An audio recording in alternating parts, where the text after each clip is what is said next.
d'action et moins de blabla, c'est ce que désire la seule candidate à la mairie de la ville de Bienne, la verte libérale Sandra Gurtner-Eusch, membre du conseil de ville depuis 2013. Cette maman de deux jeunes enfants sera peut-être la première femme de l'histoire à représenter la ville de Bienne. Avec quels arguments? Eh bien, on le découvre tout de suite. Bienvenue, madame, monsieur, à cette nouvelle édition du Talk et bienvenue à vous, madame Gurtner-Eusch. Merci. Alors, je le disais, plus d'action, moins de blabla. En fait, vous en avez un peu marre d'être une parmi les 60 parlementaires du conseil de ville. Donc, cette candidature à la mairie, elle est purement tactique. En fait, vous visez le conseil municipal en premier. Je vise le conseil municipal, c'est certes. J'ai jamais parlé de blabla. Et oui, dans le conseil de ville, je suis une de 60 et dans le conseil municipal, je suis une de 5. Ça me plairait mieux parce qu'on peut mieux façonner, créer l'avenir. Et ça, c'est ça ce que je porte avec mes compétences et je serai à l'aise de le faire aussi pour la mairie, c'est clair. Mais quand je parlais de blabla, c'est simplement qu'effectivement, au conseil de ville, on délibère beaucoup et on agit un peu moins. Vous, vous sentez plutôt une femme d'action, en fait. Exactement. Et dans cette idée de femme d'action, derrière, il y a aussi la notion de pouvoir. Est-ce que c'est ça qui vous intéresse aussi? Être la première entre toutes et de pouvoir avoir du pouvoir? Avoir du pouvoir, c'est plutôt quelque chose de masculin. Je vous ai dit avant, c'est plutôt la création, le façonner l'avenir. Clairement, c'est aussi un pouvoir. Mais on doit aussi être clair. Pouvoir et mairie, c'est pas la même chose. Mairie, ça signifie on gère donc le conseil municipal. On est 1 de 5, c'est pas plus. On représente la ville, c'est clair. Mais il n'y en a pas plus de pouvoir dans la mairie que dans les autres directions. Mais je suis intéressée parce que moi, j'ai le pouvoir au niveau de savoir-faire et expérience que j'apporte et je lance ma candidature parce que je pourrais être. Oui. Parce que vous avez toutes les compétences et pas parce que vous êtes une femme. Exactement. Ça, certainement. J'ai l'expérience en industrie, à l'administration, en politique et maintenant service. Je gère une association avec plus que 100 collaboratrices dans un domaine qui est assez dur, je dirais. Mais voilà, j'ai les compétences et ce qui m'est beaucoup, où j'ai vraiment appris maintenant avec ma candidature, que j'ai l'impression qu'à la maison, peut-être on ne sait pas vraiment que des fois, il ne suffira pas seulement un livret de parti qui est la bonne, mais aussi vraiment un CV qui est juste. Et puis c'est clair, c'est aussi pour le municipal, pas seulement pour la mairie, que je invite les téléspectateurs de vraiment bien regarder qu'est-ce que et pour qui ils votent.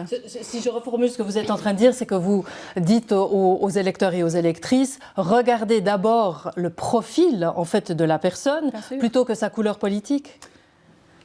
Pour moi, c'est évident parce qu'un de 5, et puis là, 1 de 5, directeur, directrice d'un département avec des gens qui travaillent, donc on doit avoir les qualités de leadership, de savoir gérer les personnels, avoir des compétences pour le bien faire et pas seulement être membre d'une partie qui est la bonne. Donc, vraiment, avoir ces compétences pour pouvoir gérer. Alors vous présentez quand même pour un parti, c'est-à-dire les Verts libéraux. Mais clair, quoi d'autre? Des Verts libéraux qui, lors des dernières élections, avaient perdu 2 sièges sur les 6 qu'ils avaient, donc ils n'en ont plus que 4. Avec un peu aujourd'hui une tendance effectivement vers l'écologie, vers la durabilité qui pourrait vous donner un peu de vent, de schwung, comme on dit en suisse allemand.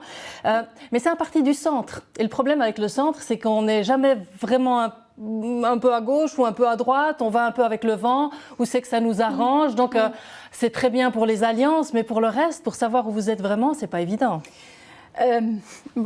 On sait très bien où je suis verte, je suis entreprenante et c'est clair, d'être en centre pour un municipal, c'est très bien parce qu'on doit quand même avoir des alliances, on doit quand même présenter des dossiers qui ont une majorité.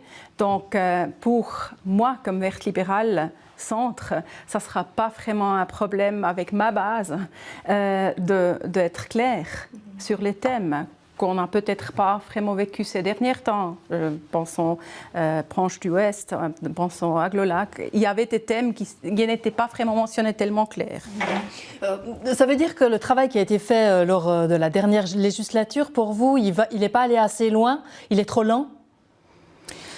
Le travail de moi ou le travail municipal. Donc, j'ai des soucis dans plusieurs domaines, certainement de la digitalisation. On n'est pas à l'aise, on n'est pas fit pour le futur. Là, on a vraiment une manque évident.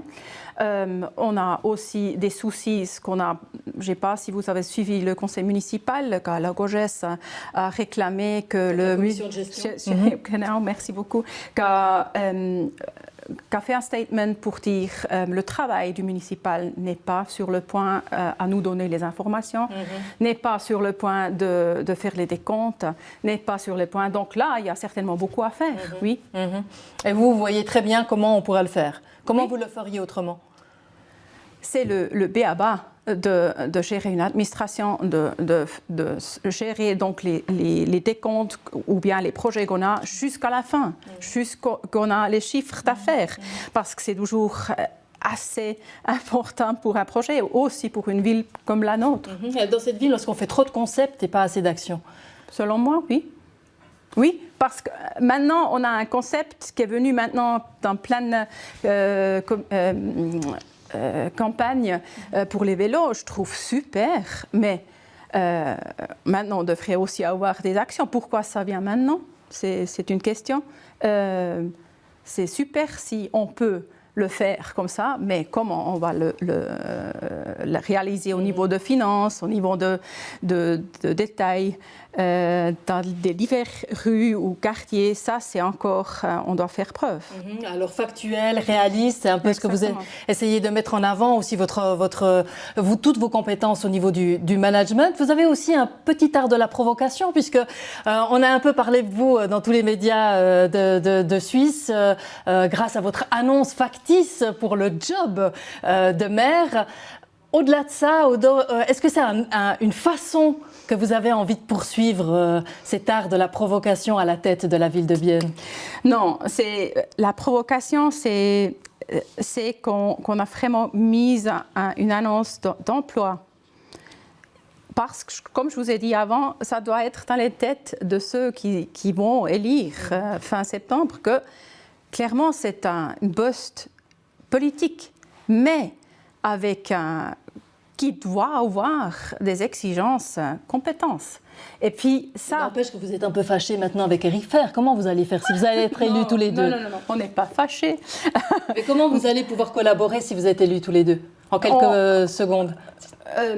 Sans autre, parce qu'on a les deux démocrates, et puis il n'y a rien dans cette annonce qui était méchante.